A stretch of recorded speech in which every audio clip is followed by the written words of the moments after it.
Shri Venkateswara gold తాకట్టులో ఉన్న మీ బంగారాన్ని విడిపించి కొనబడును.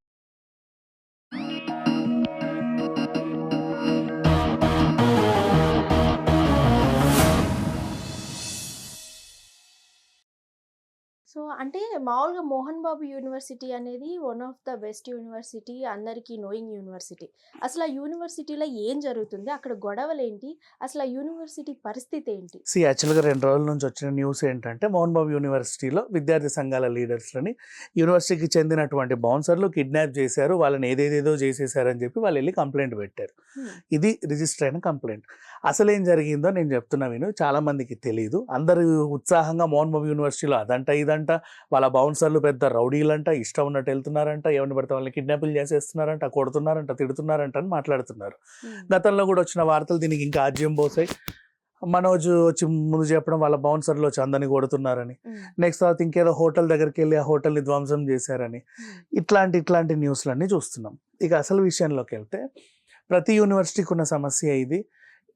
జనరల్గా నీకు తెలిస్తే ఇప్పుడు ఫుడ్ ఇన్స్పెక్షన్కి వచ్చి కొంతమంది వస్తూ ఉంటారు. కిచెన్ బాగాలేదు, అది బాగాలేదని ఫోటోలు తీసి రచ్చ చేసి మీ హోటల్ని సీజ్ చేస్తామంటారు. చిల్లర తీసుకొని వెళ్ళిపోయే వాళ్ళు కూడా ఉన్నారు కదా.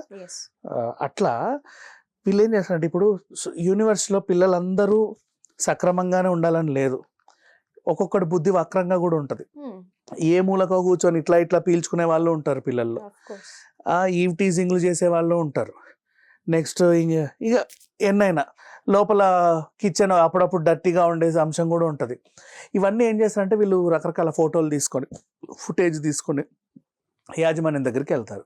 వెళ్ళి ఇక మీ దగ్గర ఇవన్నీ అవుతున్నాయండి, ఇవి మేము బయటపడి రచ్చ చేయాలనుకుంటున్నాం మొత్తం స్టూడెంట్ యూనియన్ లీడర్ల తరఫున, రచ్చ చేయొద్దు అనుకుంటే కొంచెం అంటారు. ఈ సమస్య ప్రతి చోట ఉంది. అలా లొంగిపోయిన వాళ్ళు చాలామంది ఉన్నారు. మోహన్ బాబు లొంగడుగా. ఇక్కడ విషయం ఏంటంటే, ఇక్కడ కూడా అదే పరిస్థితి ఎదురై 15 లక్షలు డిమాండ్ చేశాడు ఒకడు. 15 లక్షలు డిమాండ్ చేస్తే అదేంటిది వీడు ఏంటి ఇట్లా పడ్డాడు, ఒక చోట కూర్చోబెట్టి మాట్లాడండి ఏంటో అంటే. ఇప్పుడు నిన్ను యూనివర్సిటీకి తీసుకొచ్చినా మాట్లాడలేవు, ఎందుకంటే వాళ్ళ యూనివర్సిటీకి నన్ను తీసుకెళ్ళి నన్ను కొట్టారు తిట్టారు అని నువ్వు చెప్పొచ్చు. వాళ్ళు నీ దగ్గరకు వస్తే నువ్వు దౌర్జన్యం కేసేస్తావు, నా ఇంటికి వచ్చి రచ్చ చేశారని. ఇద్దరికి ఒక మ్యూచువల్ లొకేషన్ ఉండాలి, కలిసి వెళ్తారు. ఇప్పుడు కార్లు గీర్లు అంటే మోహన్ బాబు గారికి వాళ్ళ మనుషులకే ఉంటాయి. సరే పలానా టైంకి ఇక్కడ రా, ఎక్కించుకొని అక్కడ తీసుకెళ్దాం, అక్కడ ఏంటో సెటిల్ చేసుకుందాం, అసలు నీ ప్రాబ్లం ఏంటి, మా మీద ఎందుకు పడ్డాం, ఇది ఉంటుంది. ఇట్లాంటి టైంలో జరిగిన సిచ్యువేషన్లో 15 లక్షలు డిమాండ్ చేస్తే ససేమిరా అన్నారు. సరే చూసుకుందాం అని వాళ్ళు వెళ్ళిపోయారు. ఇప్పుడు పోలీస్ కేసు పెట్టినప్పుడు వీళ్ళు ఎవిడెన్స్ ఏం చూపిస్తారో తెలుసా, చాలా మందికి తెలియదు, నేర్చుకోండి. ఎందుకంటే సెటిల్మెంట్లని లేకపోతే మాట్లాడడానికని వేరే లొకేషన్కి వెళ్తే ఇలా కేసులు పెడతారు. సార్ చూడండి, నా ఫోన్ సిగ్నల్ పలానా దగ్గర నేనే వీళ్ళ కార్ ఎక్కా, నా ఫోన్ సిగ్నల్ చూడు, ఈయన ఫోన్ సిగ్నల్ చూడు, ఈ లొకేషన్ నుంచి ఆ లొకేషన్కి వెళ్ళిందా లేదా చూస్తారు. అవును, నీ ఫోన్ సిగ్నల్ నా ఫోన్ సిగ్నల్ ఈ లొకేషన్ నుంచి ఆ లొకేషన్కి వెళ్ళింది. మరి అర్థం చేసుకోండి, నేను అక్కడ నిలబడి ఇట్లా చూస్తుంటే సడన్గా వచ్చి ముసుకేసి నన్ను లోపలేసి తీసుకెళ్లారు, నన్ను కిడ్నాప్ చేశారు, ఇదిగో ఎవిడెన్స్, ఇలా మాట్లాడి కేసులు పెడతారు. కాబట్టి చాలా జాగ్రత్తగా ఉండాలి. ఇక్కడ జరిగింది కూడా అదే. అండ్ నౌ ఇప్పుడు మోహన్ బాబు యూనివర్సిటీ గురించి వచ్చే వార్తల గురించి ఖండిద్దాం. ఫస్ట్ ఆఫ్ ఆల్, అందరికి ఉన్న ప్రాబ్లం ఏంటంటే, not only Mohan Babu schools, any international స్కూల్స్లో బస్సులు వాళ్ళ బస్సే ఎక్కాలి, యూనిఫామ్ వాళ్ళే ఇస్తారు, ఫుడ్ అక్కడే తినాలి, బుక్లు అక్కడే కొనాలి, అన్నీ ఇవి ఉన్నాయిగా రూల్స్ అండ్ రెగ్యులేషన్స్. ఇవి ఎందుకు పెడతారో తెలుసా? బయట చాలా మందికి ఇది ఎలా ప్రొజెక్ట్ అయిందంటే, అది వాళ్ళు సో బిజినెస్ అని. బిజినెస్ కాదు, మీ పిల్లల్లో ఎకనామిక్ ఇన్ఈక్వాలిటీస్ కనబడకుండా. ఇప్పుడు స్కూల్ బస్ అనే కాన్సెప్ట్ లేదు. స్కూల్కి ఒకడు నడుచుకుంటూ వస్తాడు, ఒకడు సైకిల్ మీద వస్తాడు, ఒకడు రిక్షాలో వస్తాడు, ఒకడు ఆటోలో వస్తాడు, ఒకడు స్కూటీ మీద వస్తాడు, ఇంకొకడు లగ్జరీ కార్లో దిగుతాడు, ఓపెన్ టబ్ కార్లో దిగుతాడు, వాడు హెలికాప్టర్లో వస్తాడు. మిగతా అబ్బా వాడికి ఏంట్రా వాడు చూడు అని అనుకోకూడదు. వాళ్ళ ఆ టైంలో పిల్లలకి ఆ థాట్స్ రాకూడదు. బస్సు ఒకటి పడేస్తే అందరు అదే బస్ ఎక్కి దిగుతారుగా, ఈక్వాలిటీ. నెక్స్ట్ ఫుడ్, ఒకడు పచ్చడన్నం తెచ్చుకుంటాడు ఇంతటి ప్లాస్టిక్ డబ్బాలో, ఇంకోటి స్టీల్ బాక్స్లో ఏదో ఇంత కూర తెచ్చుకుంటాడు, ఇంకొకరు 6 అంతస్తుల మిల్టన్ తీస్తాడు, అందులో 10 రకాలు ఉంటాయి, ఒక్కొక్కడు ఒకటి తెచ్చుకుంటాడు. వాడికి ఏంట్రా రోజు భలే తింటారు ఈ ఫీలింగ్ పిల్లల్లో రాకూడదని ఫుడ్ అందరికి ఇక్కడే ఏర్పాటు చేస్తే వీళ్ళు ఏది వండితే ఆ రోజు అందరికి అదే ఫుడ్. అదే ఫుడ్. నీకేమైనా ఎక్స్ట్రా అంటే మీ ఇంటికి వెళ్ళి తిను, మీ ఇంట్లో వండుతారు కదా రాత్రికి, ఇప్పుడైతే ఇక్కడ తినండి అందరూ కలిసి, బీ హ్యాపీ. ఇప్పుడు ఎవరికి కూడా ఈ భేదాలు ఉండవుగా. నవ్ యూనిఫామ్ రెడ్ నెక్కరు వైట్ షర్ట్ అనుకుందాం, వీడేమో రేమండ్ వేస్తాడు, ఇంకొకడు లెనిన్ వేస్తాడు, ఇంకొకటి ఇంకేదో వేస్తాడు, కుట్టించుకునేది అని తీరు, అందులోనూ రిచ్నెస్ కనిపిస్తుంది అవునా. ఒకడేమో ఒట్టి పాలిస్టర్ వేసుకొని వస్తాడు, ఇట్లా ఉంటాడు, అందులోనూ కనిపిస్తుంది. ఆ వైట్లో కూడా 100 రకాల షేడ్లు ఉంటాయి. నీ రెడ్ కలర్ నెక్కర్ ఇచ్చిన 100 రకాల షేడ్లు ఉంటాయి, దాంట్లో 100 రకాల ఫ్యాబ్రిక్ చేంజెస్ ఉంటాయి. అదే యూనిఫామ్ ఇక్కడ ఇచ్చాడు అనుకో, అందరికి పిల్లలకి ఫ్రెండ్లీ ఫ్యాబ్రిక్ ఒకటి వీళ్ళే చూస్ చేసి అందరికి అవే కుట్టిస్తారు. పిల్లలందరూ ఈక్వల్గా ఉంటారుగా, మళ్ళీ దాంట్లో తేడాలు ఉండవు. షూస్ కూడా ఇక్కడ ఎందుకు కొనాలి, నువ్వు వుడ్లాండ్ వేస్తావు, వాడేమో క్రాక్స్ వేస్తాడు, వాడు ఇంకోటి వేస్తాడు, ఇంకోటి పాపం ఏదో 200 ఏదో పిచ్చి కంపెనీది వేస్తాడు. అందులోనూ ఈక్వాలిటీస్ ఉండాలి. ఇక్కడ సాక్స్ పైన కూడా అడిడాస్ కనిపిస్తూ ఉంటాయి కొంతమంది, అవి కనబడకుండా అందరూ ఒకటే ఉంటాయి. ఈ ఈక్వాలిటీ చూపిద్దామనే వీళ్ళు ఈ ప్రోగ్రామ్స్ పెడతారు.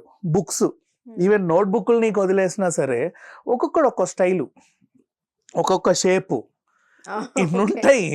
అందుకని చెప్పేసే అన్ని వీళ్ళు ఇస్తారు, అంతకు మించి ఏం లేదు తెలుసా. పిల్లలందరూ ఈక్వల్ కనపడాలి స్కూల్లో, బయటికి వెళ్ళి మీ ఇష్టం, స్కూల్లో అందరూ ఈక్వల్గా కనబడాలి. ఎక్స్కర్షన్కి వెళ్ళినా, మేము సినిమాకి తీసుకెళ్ళినా, పిక్నిక్ తీసుకెళ్ళినా, ఎక్కడైనా ఇక్కడ చదువు చెప్పినా, తినిపించినా, ఏమైనా అందరూ ఈక్వల్గా ఉండాలనేది కాన్సెప్ట్. దీన్ని బయట వాళ్ళు ఏం చేస్తారంటే ఇది దోపిడీ మమ్మల్ని బాగా దోచేసుకుంటున్నారు అంటారు. ఎవరంటారు దోపిడీ అని?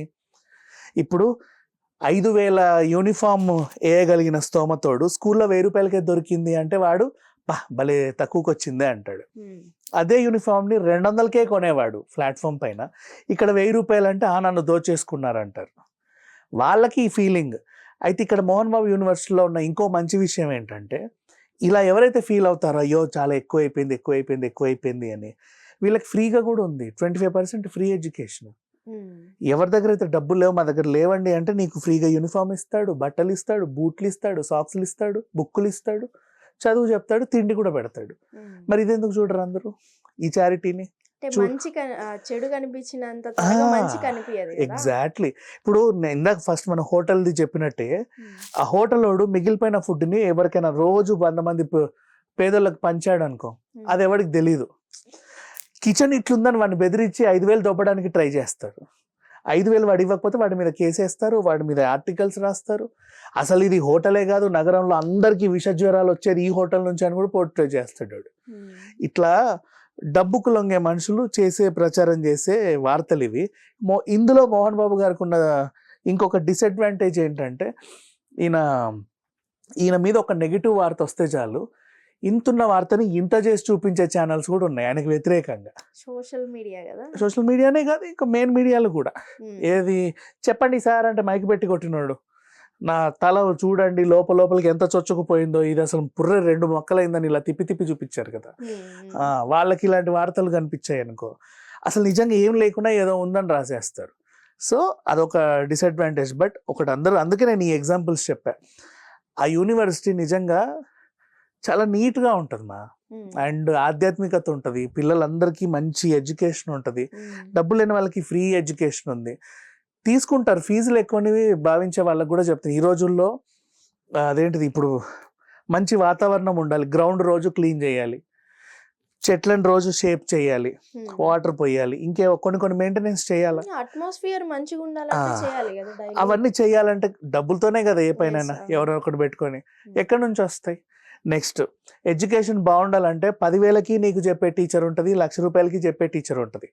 అవునా? 10,000 ఇచ్చి ఏది పడితే చెప్పిద్దాం అనుకుంటే ఫీజులు తక్కువే ఉంటాయి.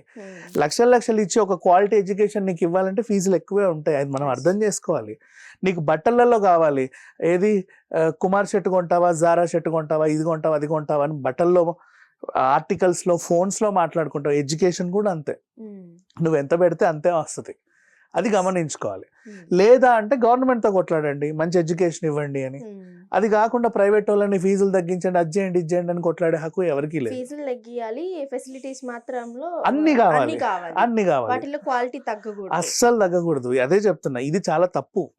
వాళ్ళు కూడా మాక్సిమం అదేంటి వాళ్ళ స్కూల్ రెప్యుటేషన్ పెంచుకోవడానికే ట్రై చేస్తారు ఎవరైనా కానీ, షట్టర్ క్లోజ్ చేసుకోవాలనుకోరు కదా. ఒక చిన్న స్కూల్తో స్టార్ట్ అయ్యి యూనివర్సిటీ అయిందంటే వాళ్ళు ఎన్ని స్టాండర్డ్స్ మెయింటైన్ చేస్తే ఆ రేంజ్కి వెళ్తుంది, అది గమనించాలి ఎవరైనా సరే. అట్లా. సో ఇది జరుగుతుంది అనమాట అయితే మోహన్ బాబు కాలేజ్లో. ఎస్. సో బయటికి మాత్రం లోపల జరిగేది ఒకటి, బట్ బయటికి పోర్ట్రేట్ అయ్యేది ఒకటి.